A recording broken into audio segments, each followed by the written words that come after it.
Hello, everyone, and welcome into an all-new edition of the Sports Stove Draft Show right here on the Sports Stove Media Network. If you're tuning in to us on YouTube, thank you.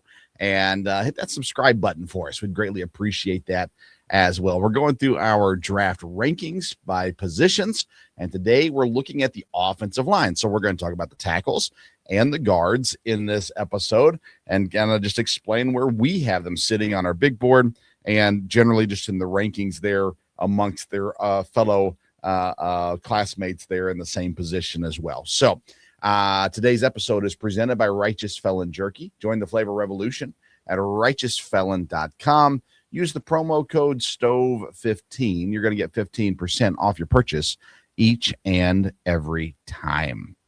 All right, let's get things kicked off with the offensive tackles. And man, what an interesting week we've had. The combine is done. We saw all the performances, and with the performances that we saw from the safeties, from the tight ends, from the linebackers, all these cornerbacks, all these things, I'm starting to wonder if maybe the offensive linemen are going to start falling a little bit down the board just because of how well these other positions have performed here in the combine. Of course, pro days will be coming up as well. So we've always kind of had the top five guys pretty much the same as everyone else, as far as at least those people. Maybe our order has been a little different at times. I do have Jennings Dunker from Iowa as a first round grade, and I've had him that way for a while now.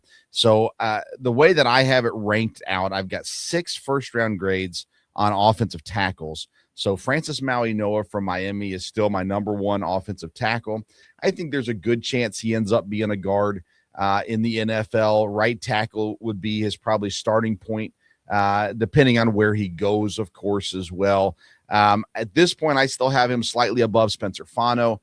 I've seen Fano really, he's been up and down on different people's thought processes as well. But I've got those two guys as the top guys. I think that we're probably looking right now at those two being a top 13 pick, both of them. But again, there's some weird things going on right now. I'm interested to see what goes on. When we get to our mock draft, we'll discuss the whole big picture of things there as well. At number 3, I've got Caden Proctor out of Alabama. And this guy is so big, and he's got so many traits, and he's got all these positive things that go with him. He has room to grow a lot of it, and he's got his failures as a tackle. He's got moments where he just doesn't look good on tape, all those kinds of things. But what he gives you is the natural traits that, with a little bit more time and more work, can develop into something really, really special. His size, I mean, it's just incredible. So Caden Proctor for me is tackle number 3 on my board, followed by Monroe Freeling from Georgia, another kid who's done some really good things here this offseason as well, and maybe a little younger than some of these guys, and the opportunity to come out and have that age as a positive for him, I think, as well. He's looking like a top 20 to 25 pick in the first round also. Caleb Lomu then is, for me, is number 5. I've always been a little lower on him than some people. I still see him in the first round. I think that before it's all said and done, he might jump up a little higher for me, but he's a left tackle in college, and these other guys are mostly on the right side. So, it's interesting to see how that'll play out a little bit too. But I've got some concerns about Lomu that I think in time will be taken care of. But as a rookie, just, I don't know. I have questions about him as a left tackle at the very least. So, but I've got him at number 5, super talented kid. Both Utah guys should be gone in the first round. And then, like I said, I got Jennings Dunker as a first round grade. I don't know that he'll go in the first round, but I have him graded there. I think he's talented enough to be there. And again, I've had him there for a long time. He's been very high on my board for a long time. I absolutely love him. If he drops the number 52 and the Packers get him, I'll be a very happy person. But he's a unique person. He's got the great hair, all that kind of stuff. He is athletic too. He played very good college career on the offensive line too. So I think that there's potential he could sneak into the first. But I think when you look at the big board and you look at the top 32 and you look at kind of how the teams lay out, it'll be interesting to see if he can sneak in there to the first. But I think his talent level is a first round talent. Then I've got two guys kind of towards the top of the second round, Maxi Engher for Arizona State and Caleb Tiernan from Northwestern. Two guys I really, really like, and I think second round, teams are going to be very happy that end up with those two guys in the second round. Then I've got three other guys that have been on my board and on my list for a while. They kind of dropping down a little bit for me. Isaiah Wold, he's going to drop a fair amount down actually now with some injuries and things like that as well. Austin Searveld from Ohio State and Blake Miller from Clemson. I have them all with second round grades, but I think they'll go in the second round. But there is definitely not the same confidence level behind them that I have even with Tiernan and Ian Aker from Arizona State. So second round grades, still good players.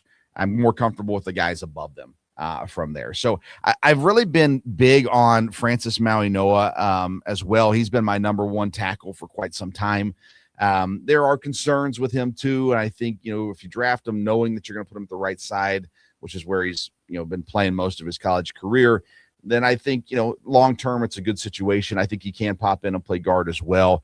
Where do you draft that at, is the question mark there too. I think Fano, but before it's all said and done, I know Fano started above Mauigoa. Mauigoa jumped him on a lot of people's boards. Now it seems like Fano has jumped back over him again on a lot of people's boards. But for me, I still have Mauigoa at 1, Fano 2, then Caden Proctor, Monroe Freeling, Caleb Lomu, and Jennings Dunker as all first-round talents, and then Max Ian Engher from Arizona State, Caleb Tiernan from Northwestern, Austin Searveld from Ohio State, and Blake Miller from Clemson, all second-round grades. And then I think Isaiah World's an interesting one. He's no longer a second-round grade for me. He was for a long time. The injury and the stuff, it's just he's just not going to be there.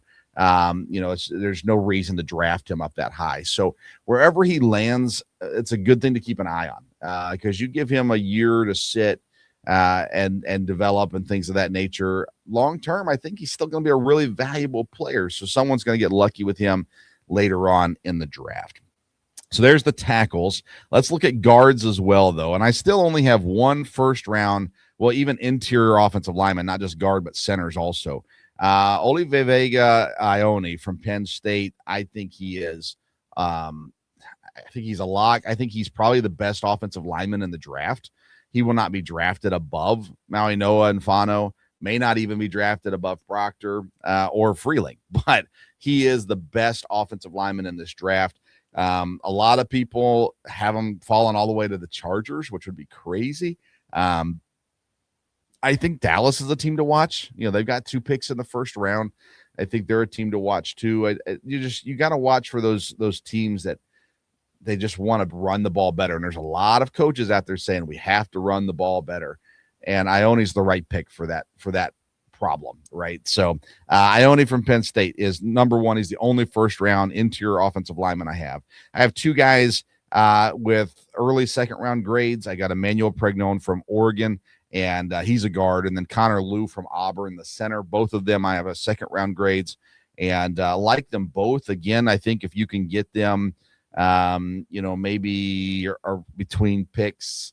I'm trying to think now. I didn't do the math in my head beforehand. Between picks like 45 and 55, somewhere in that range, is probably the right spot for them. And so again, interior guys that can help your team out immediately, can start from day one and do the job. So, and then there's 3 other guys I like.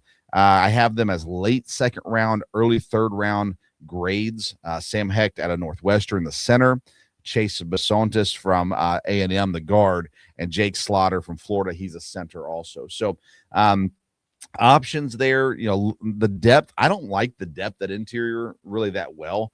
There are guys that in long term can be fine, but as rookies to come in and impact from day one, I just don't think there's a lot of options on that interior right now. So I love Ione. I think he's the best offensive lineman in the draft. But I think he'll be like the 3rd or 4th offensive lineman drafted behind these tackles. And so we'll see how it shakes out, though. I think he could rise. I've seen some people have him as high as 5 to the Giants.